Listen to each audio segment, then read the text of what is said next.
If you've been trading meme coins for a while and you're struggling to find consistent gains, there's a good chance you're trading with no strategy. There are a bunch of different ways to trade these meme coins, and I know a ton of different traders who trade very different styles and are extremely successful with their own individual style. Not every single style works for everybody. You're gonna have to find the one that works for you, and that's gonna be the point of this video. I wanna go over a couple of different trading strategies and see if we can find one that fits your personal style. These are the 4 primary strategies that I wanna talk about in today's video, and we'll start off with the first one, which is probably the hardest one, and that is the new creations demon. This is most likely the hardest strategy to actually execute, but also tends to be the most profitable one. New creation demons are people like Cupseat and Stacky. If you know those names, you know exactly what I'm talking about.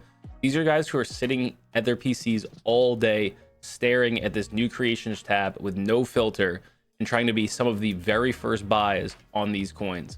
Now, the reason why this is extremely hard is it takes a long amount of time. You have to be here as many hours as you possibly can. A lot of these guys are clocking in 16, 17 hours a day sitting here staring at new creations. And the reason that is because you actually have to see everything that is coming through new creations in order to be able to see the ones that stick out in your head that are potentially new, haven't been done before, aren't just a common rug that keeps getting done, or maybe was done a few weeks ago and you remember it because you were here. So here is a prime example of just how crazy being a new creations demon can be. This is Kenzo's buys and sells on this recent coin GWART that came out 12 hours ago. Kenzo is an extremely skilled trench demon and new creations demon.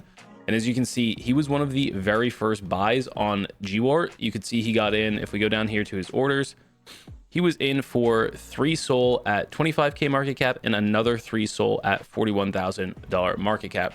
You see, he was already 6 SOL deep pre-migrate on this coin. Now, the upside to that is if this thing actually launches like it did, you can see just how much money he will get out with. So if we hover his name and go to top traders, actually make this easier, he was the top trader on this coin because he's getting in for so much so low.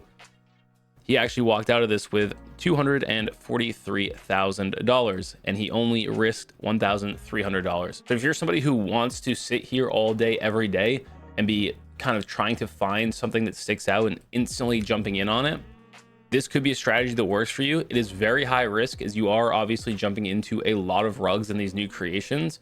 And so this is something that takes quite a while to get good at. And I would recommend if you are going to try this strategy, try it with a very small amount of money first. All right, now for our second strategy, I want to talk about high volume coins post-migrate. Now, I think this is probably one of the easier and safer ways to trade if you're a newer trader, especially. This works for everyone, obviously, but you're basically waiting for coins to get up here into about to graduate and start migrating. And then what you would do is just do a little bit of research on them, see if it looks like an obvious rug or an obvious scam that has somehow made it up to graduate, and just wait. If you like the look of it, keep an eye on it, and then see what happens when it graduates. If it instantly dumps and goes to 0, you probably want to stay away from it. But if it's getting really crazy volume, a lot of times you can jump in on a coin like that and make some profit. I want to use this coin as an example. This was a trade that I took yesterday on my live stream. And as you can see, we migrated right here. And as soon as this came out of migrate, it went really crazy, instantly up to 300K. And you can see on these wicks, there was crazy volume, tons of dips instantly eaten up. And so I got a buy in on this dip. You can see here that we bought on this candle and it instantly shot down. We got our buy in at about 130K. And then we were able to get our sell. Yeah, actually, let me zoom in, makes it even easier. Yeah, you can really see the volume here. We were able to get our buy on a dip because that's usually what you want to be doing on these high volume launches. Try to catch one of those big sells because people like those new creation demons we talked about, the first type of traders, they're already in quite low. Any of those guys, if something jumps up to multiple hundreds of thousands the second it comes out of migrate, they were already in big profit if they were in at 20, 30, 40K, right?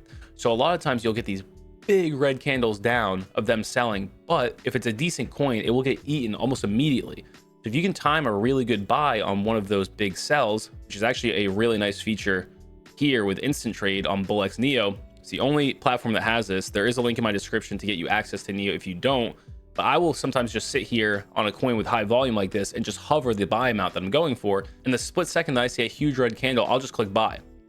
With instant trade, it will instantly send the transaction, as opposed to over here, I might have to click, buy one, and then I have to confirm that I want to buy it. By that time, it's already gone back up. If it's going to go back up, obviously, if it's just going down, it's going down. But by that time, somebody's already clicked their instant trade. That's why you want to be on Neo. Somebody's already clicked this. I've already clicked it, right? And I'm already in. And then the candle will go back up, and now you're buying here, and it's not as safe of a trade. You know, I was already instantly at a 2x here when I bought. Now, I held a little bit. I actually didn't sell this very well. But you can see we got in pretty low, and then it felt like the volume was starting to die off a little bit on me here. So I just sold for almost a 2x, or excuse me, a 50% gain, not almost a 2x, which was, you know, 250 bucks. We did end up selling a little bit too early. Obviously, we could have got out of here with probably about a 3x. Had I been a little bit more patient, but you don't always know with coins like this. This was not something that I had any confidence in long term, and as you can see, is completely dead now. This could have just as easily happened right here. I was really just looking for a quick scalp on the volume. So I think this is one of the easiest ways to start getting into coins that are at least moving if you're somebody who doesn't always know what to look for. Now, here's another really good example that actually happened yesterday right in the middle of my stream. And unfortunately, I didn't catch this one. I sat there watching in the corner. But as you can see, it came out of migrate here and instantly got some pretty decent volume. It shot up and shot up again. And then a few seconds later, it shot up again. So you could already see there was pretty good volume coming into this coin. This would not have been a bad coin to play. And I regret not doing so because obviously it just started to go absolutely crazy and it did not stop. This is the benefit of sometimes just blindly following volume. Of course, you're not going to win every single time when you do this, but the way I like to kind of explain this is the times you do win, you are winning infinitely more than what you might lose. Say I'd have bought the volume here as this started to pump. If I'd have put, you know, maybe 2-3 SOL in down at 200K, if the volume died out and kind of started to taper down back to maybe 100K, I could cut it at a 50% loss, right? And just say, you know what, screw it, I'm out. I don't want to take part in this anymore. I've lost faith, or I'm scared, whatever it is, right? But if we'd have bought 3 SOL at 200K and just bought into the volume, there was almost never a single time that we could have been scared from there onwards, right? It just went up and up and up and up and up. And sure, we could have been clipping a little bit of profit out on the way, but within 1 minute, we would have already been at a 10x here, right? And had we have held longer than that, I mean, this ran up in just a matter of minutes to 13 million. So that's kind of the benefits of just buying into volume. You can only ever really lose what you're willing to put into a coin, but what you can gain is infinitely higher. So just build a little bit of a strategy here with when you see volume. Sometimes it's good to just top blast the volume and just cut at a 50% loss or a 40% loss, whatever you're comfortable cutting at, and just be willing to lose a little bit. But there are daily runners like this that will come out and just explode with insane volume. And if you do top blast, you will get 10, 15 X's. It's just a matter of being able to accept the fact that sometimes you will top blast something and it will go down, and you got to be okay with that. And that was a mistake I made here. I should have just been willing to top blast and accepted the fact if I lost a SOL or two, then I lost a SOL or two. And I would have been rewarded for top blasting here. All right, I just realized my OBS was way too zoomed in. I fixed that now. And moving on to the third strategy, I kind of want to merge it in with the second strategy a little bit. It can be used slightly differently. There are a couple of different types of scalping strategies. One that I want to show you guys is sort of tied in to the previous strategy I was talking about in terms of just trading high volume coins. Here is a trade that I took the other day where this coin Trenches was getting an absurd amount of volume and ran all the way up to almost 4 million right out of the gate here with basically no pullbacks. And I wanted to get in on this coin, but I got onto my computer somewhere here around like the 2.5 million mark. And so I wanted to see if we would get any pullback at this point before top blasting. And so it kept going and kept going and kept going. And we finally got our pullback here. And as soon as I started to see a little bit of like buy pressure coming in, where it felt like the buyers were starting to kind of win the battle against the sellers, I instantly put 5 SOL in right here. And this won't always pay off. Obviously, sometimes the dip can keep dipping, and it is what it is. And I knew that going into this trade, and I was willing to cut it down here around 2 million, where I would have lost maybe a SOL and a half. And I was totally okay with that. But I felt like it was quite likely at the time of making this buy that we were going to get at least some sort of a bounce. And we got instantly about a 60% bounce here. I think I sold for, 60% gain. And I just full sold for a quick 3 SOL profit in about 4 or 5 minutes here. And yes, obviously, if we'd have held even longer, we could have got another 2x out of this, but I wasn't looking to get into this coin. I didn't really fully understand what the news was on this anyways, and trying to time the perfect top is never a smart play. It's a great way to round trip all your profits. I made 3 SOL in 5 minutes, and I was happy with it. And as you can see, we've come down quite far since then, so I think it was a solid trade. Now, who knows, maybe this goes crazy later, but I was looking to get in and out of the trade. That's what scalping is. And the other super common style of scalping is scalping on new creations. Now, I don't use this strategy. It just doesn't work for me. I'm not very good at it. So it's gonna be hard for me to give you an actual example, but pretty much what people are doing is they're looking for coins that get a pretty decent amount of early volume, maybe something like this, and then they would wait for a big dump. As you could see right here, there was a pretty big dump for $1,000, which is quite a lot at this market cap, and we came all the way down here. Some scalp traders would have been buying, waiting for that dip. They look for a really big dip. They're going to buy here. It's going to go up, and they're probably going to sell for a 70 or 80% gain almost instantly. And so maybe, you know, we could maybe buy right here potentially. Again, I don't do it because I'm not very good at scalping these. And had we have done it, I mean, maybe we could have squeezed a 20% gain out as of now.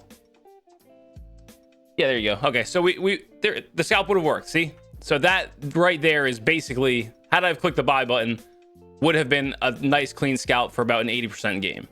So you get the idea on these. You're basically looking for coins with a lot of volume. Generally speaking, this early on in a coin, if somebody gets in down here at 7, 8, 9K and the coin gets decent volume, a lot of those guys are just going to instantly dump for their 2 or 3Xs.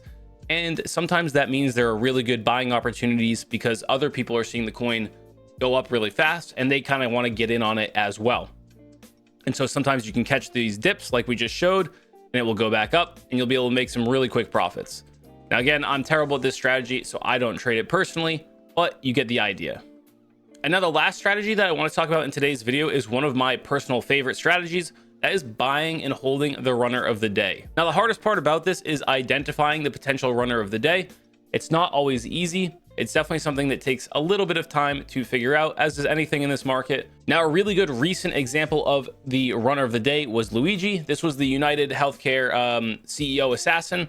Everybody was waiting for this coin to come out. I somehow absolutely fumbled this play. I was just too early, and there was a lot of PvP going on with other coins. I had thought this was the best ticker. It took a lot of time for other people to end up agreeing with me and coming and buying this. I made the mistake of thinking that I was wrong after a certain amount of time and selling. I would have made a lot of money on this coin if I didn't make that mistake, but that is how it goes sometimes, and you gotta be able to live with it. But even if you weren't super early to this and at a couple of million, you would recognize, okay, this is the clear winner coin now. This is the coin that everybody's been waiting for. We've been waiting to find this guy's name out. It's going to be all over the news for the next 24, 48 hours. No shot this doesn't blast to millions, and obviously it did. So you could have came in here where you might have thought you were late at 2, 3, 4, 5 million, bought in and rode this thing up all the way to 60, 65 million, which is, you know, an easy 10, 15, 20x, depending on where you're getting in, right? So a crazy, crazy multiplier on your money just for you acknowledging, okay, this is the very obvious runner of the day. Now, there's not always going to be a runner of the day, but most days there are. Another one that I had jumped in on, this is a good example of one that I did not completely mess up, is Goochcoin. Goochcoin is a coin that had been out for a long time, and just the other day on Twitter, a lot of people started talking about Goochcoin, saying that this was the equivalent to Fartcoin. I know we're getting some weird coins here, but if you know about the AI meta a little bit, Fartcoin was a really popular kind of sub coin to GOAT and ran up to 612 million right now. And people were saying that Goochcoin was basically the Fartcoin of Zerebro, and Zerebro is another really popular AI coin. It's at 420 million right now. So just the fact that I had seen it getting that much conversation on Twitter, and the fact that the narrative was extremely strong, if people are even comparing this to Fartcoin, and I know how big Zerebro is, and I know how big Fartcoin is, I knew that narrative alone would be able to carry this through most of the day, assuming the narrative didn't die out. And it had already been going on for a little while when I finally jumped in at about 1 million. And we just let this thing roll, and I can show oh no, my trades. You can see where I got in here And I even added a little bit more once I realized that the news was actually picking up with people and the narrative was starting to run. Because remember, we're trading attention here. We're trading attention and narratives. That's all it is. Once I saw that the word was starting to spread around some of the chat rooms that I'm in, and I was starting to get posted more and more on Twitter, I was like, okay, this is definitely going to be the runner of the day. I need to make sure I'm in this, and I'm going to hold for a while. And you can see I held through this dip. We had a pretty decent dip where we had gone up to about 6.5 million, and we came all the way back down to about 2.5 million. And I was willing to ride it out. Honestly, adding a little bit here would have been nice, but I had just gotten destroyed on Luigi the day before that, so I was like, you know what, let me just sit on my hands here and do nothing and let the play out. And fortunately, it played out really well for me. Kept running. We sold the peak here, and we sold the peak here. And then at this point, I had realized that I think the narrative is starting to die out. People's attention were starting to move elsewhere. We were getting into the back half of the day, where volume starts to slow down a lot. And so I closed my position right here, sold the rest of my bag. And as you can see, we turned $287 into $3,600. And that was just by identifying the run of the day and just getting a little bit in there. I didn't even put a lot of money into this. I just said, okay, let me put a soul and some change in and let it sit there for the whole day. You know, I didn't overtrade this. I waited for big run-ups and I took profits. This is one of my favorite ways to trade. Again, if I had not messed up that Luigi trade, it would have been another really good example of just finding the runner of the day, parking a little bit of money into it, and letting the narrative play out. Obviously, you're not always going to be right on picking the runner of the day, but just look for those coins that have the strongest narratives. A ton of people are talking about them. Obviously, you can't always pick out the runner of the day easily, but just look for those coins that are either really, really big news, like the Luigi coin that was obviously going to run. If there's huge news like this that everybody has been waiting for, or you know is going to spread like wildfire, that is a very good sign of a runner of the day. Or if there's something that's being talked about everywhere that you look, all the chat rooms you're in, which is, again, is important. If you're not in chat rooms, make sure you're getting in them. I have a Telegram that I just made. The link is in the description below. There's a bunch of other Telegrams and Discords. You should be jumping into as many as you possibly can and just monitor, see what people are talking about. That's how I got into this coin. I saw a lot of people starting to talk about this early in the morning, and I liked the narrative that they were or the thesis that they were giving about it. And so I jumped in on it. And again, it goes back to what I was saying before, where just being willing to lose a little bit can allow you to gain a lot. Now, I had jumped in on this and I said to myself, you know, if this pulls back after my buy about 40 or 50%, then I'll just cut it. I'll lose a little bit of money. I'll lose 0.5 soul, right? But I had started to get the feeling that this was probably going to be the run of the day. So the upside to that is way higher. And as you see, it did play out that way. We went, 1.25 soul to 15.6 soul, right? I was only ever going to lose 0.5 soul on this play, worst case scenario, but I gave myself the chance to gain 15 soul. And so that's one of my favorite things to do, is try to identify these winners of the day, try to just get in them a little bit fairly early, and just let this thesis play out, right? Let it play out. Don't get too antsy to sell. Don't sell on the very first dip if you're down 20% or something, right? Let it play out a little bit. And this is one of the easiest ways that you can make money. The most important thing is, though, guys, is finding a strategy that works for you. Be willing to test a little bit, test with smaller amounts of money first, and try to see which strategy is best suited for you, and then try to fine tune and perfect that strategy so you can maximize your gains and minimize your losses. If you guys aren't already on Bullx, which is the platform I'm using right here, the link is in my description. It will get you immediate access and save you some money on fees. If you're not in the Telegram, make sure you join that as well. Hope you all enjoyed the video, and I'll see you in the next one. Peace.